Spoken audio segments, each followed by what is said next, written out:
Hey, what's going on, guys? DJ Hess here. Wanted to bring you guys a video that's a little different from my sneakers, but it's one I thought it would be fun for you guys to see. And a lot of you guys left a comment when I did the unboxing and showed interest in this. So here you guys have it, the Roku 4 video review, and then I'll compare it to the Roku 3.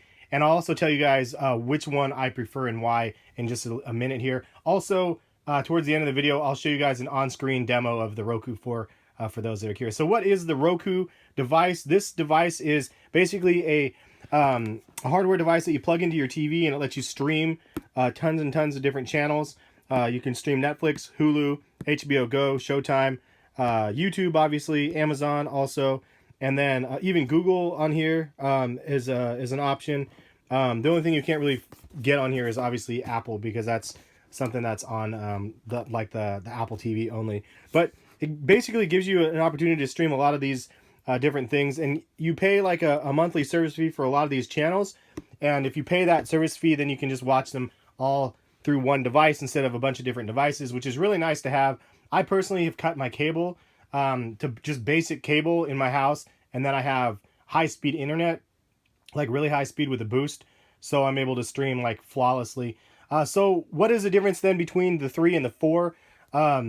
And I mean, I could get over, like, I can get into other devices, but really the Roku is like one of the top devices in my opinion. I had an Apple TV and I didn't really like it. The Roku 3 did everything I wanted and more, versus the Apple TV didn't do everything I wanted. And I'll get into that hopefully in a second here. But the 4 is a much larger device, as you can see right here, in comparison to the 3.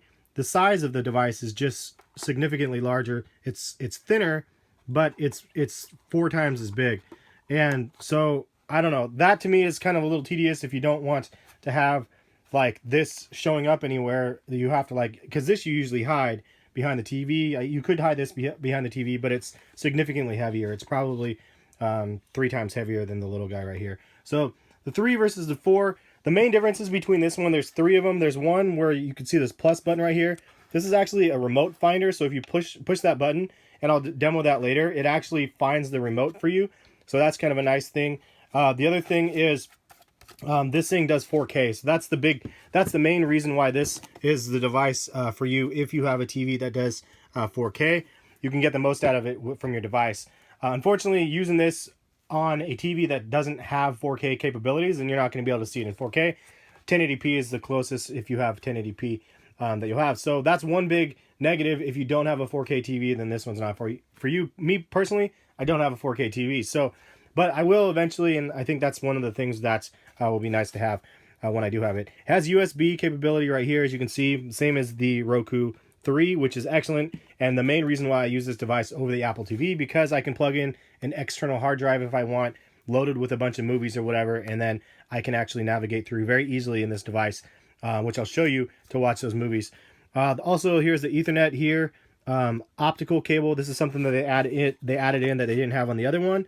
As you can see, they didn't have the optical, which is fiber optic, which is nice if you want to go that route. And then the HDMI right there, and then the power. The power cables are a little bit different, but they're probably the same wattage. This one actually might be, I would actually imagine it being a stronger wattage because this is so much heavier and beefier. I've heard that this has a fan actually inside of it as well, so it will keep it cool because the device does get fairly warm. Other than that, the other major difference between the two, the controllers look fundamentally the same, but there is one difference that I'll show you guys in a second. This one is the Roku 3, this is the Roku 4. I do like the fact, I did like this actually, the little tail that ends up coming with the 3. And then this is the one with the 4 right here. It just has a little tag. But you could see these guys pay for their button placement. It kind of sucks that you can't adjust the buttons on here. Like, I really don't want this one here. And Sling has replaced Hulu, so they must have had some crazy deal where Sling could actually replace the Hulu. That's kind of unfortunate because I do use Hulu. It's only $8. Sling is $20 a month for a subscription, but you get a lot of live TV channels and ones that you don't get from your basic cable TV, at least from Xfinity. But the big difference is this button right here, the search button versus the back button, or whatever this one really was. I don't even know. I never used it. The search button, though, has voice capabilities. So if you push this, you can tell it to search House of Lies or whatever you want, and it will do a search and find your TV show relevant to what you're looking for. Now, I'll actually show you the live demo of that search, and it's a hit and miss. It doesn't really work very well. There's a limited number of apps or channels that it will return information from when I know for sure it's on another one of those channels.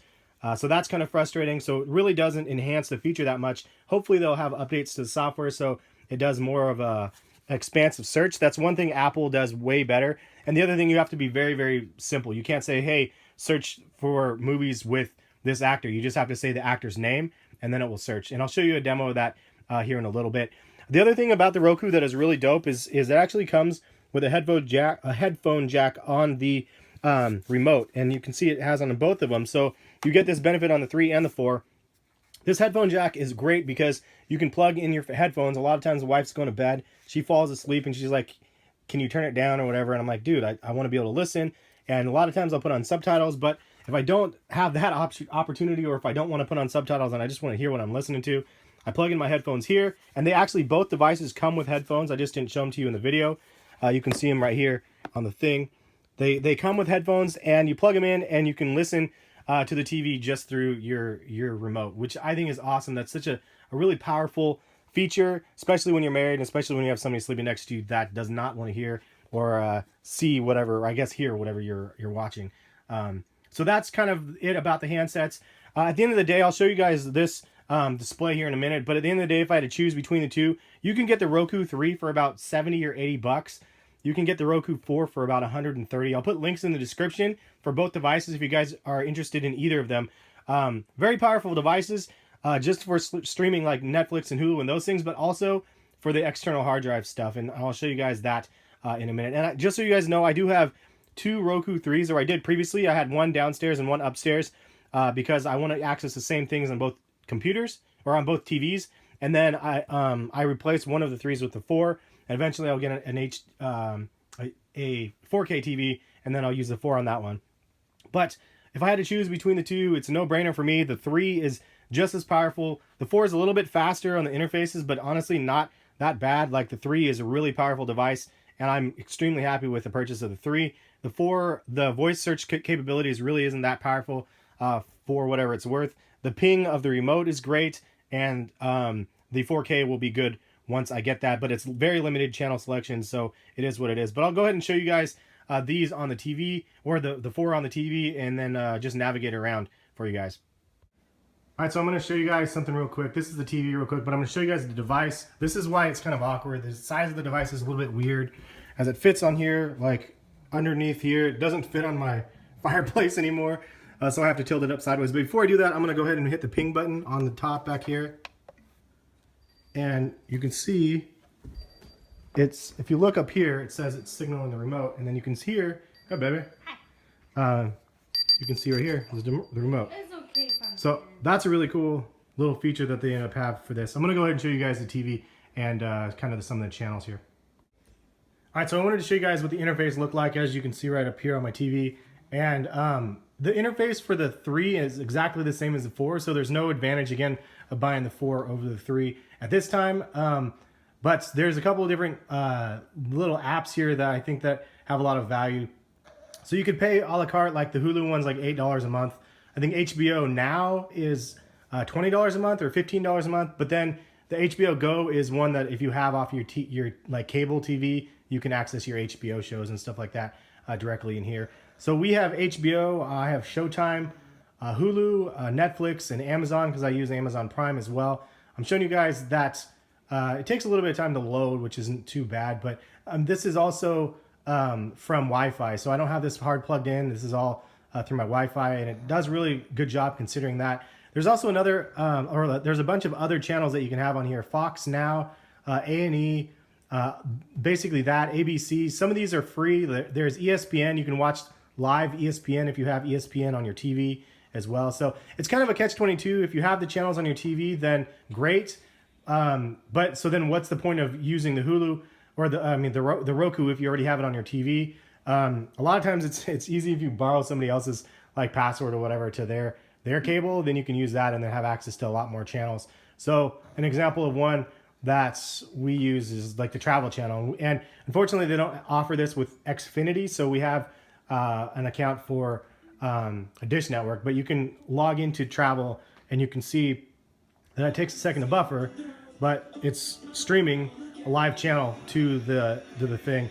I'm gonna go ahead and turn the volume down real quick on that. But so you can see that you can stream on that. But the main real function of this that I like better than, because a lot of these things, you can do a lot of these things on the Apple TV, but the best thing for us and the way that we use the Roku is because I have access to my movie library the easiest way possible. So there's an app or streaming channel that you can get called Roku Media Player. It's free, and this is the best thing that we have. So you could plug in a hard drive directly into the Roku 4, but actually I have it plugged into my router upstairs, and as a result, I'm able to actually select my server, which is my router, and then from there I can browse folders that's off of my hard drive plugged into my router. A little bit more advanced setup, but at the end of the day, I have two external hard drives plugged in, and I can just click on these, and I can go in and I have movies set up in here.